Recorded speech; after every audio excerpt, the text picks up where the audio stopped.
চেকের মামলা। চেকের মামলা কিভাবে করতে হয়? চেকের মামলা করতে হলে করণীয় কি? আর চেকের মামলা যদি আপনার বিপক্ষে হয় সেক্ষেত্রে আপনার করণীয় কি? এই বিষয়টা নিয়ে আজকে কথা বলবো। আপনাদের সাথে আছি আমি অ্যাডভোকেট শামসুল আবেদীন।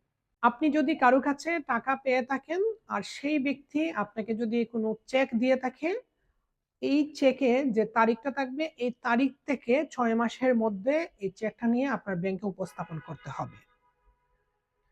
ব্যাংকে যেদিন উপস্থাপন করবেন সেই দিন ওই ব্যক্তির অ্যাকাউন্টে যদি টাকা না থাকে তাহলে ব্যাংক কর্তৃপক্ষ ইনসাফিসিয়েন্ট ফান্ডের জন্য চেকটা আপনার কাছে ফেরত দেবে, যেটাকে ডিজনার হিসাবে গণ্য করা হয়। তো চেকটা যেদিন ডিজনার হবে অর্থাৎ চেকটা যেদিন আপনার কাছে ফেরত দেবে অ্যাকাউন্টে টাকা নাই মর্মে, সেই দিন থেকে ৩০ দিনের মধ্যে যার কাছে আপনি টাকা পাবেন অর্থাৎ চেকটা আপনাকে যিনি দিয়েছেন তাকে একটা উকিল নোটিশ দিতে হবে বা লিগাল নোটিশ প্রেরণ করতে হবে। এই লিগাল নোটিশে বা উকিল নোটিশে ওই ব্যক্তিকে যার কাছে আপনি টাকা পাবেন তাকে ৩০ দিনের সময় দিতে হবে। এই ৩০ দিনের মধ্যে সে যদি টাকাটা পে না করে তাহলে পরবর্তী ৩০ দিনের মধ্যে আপনার চেক ডিজনারের মামলা করতে হবে।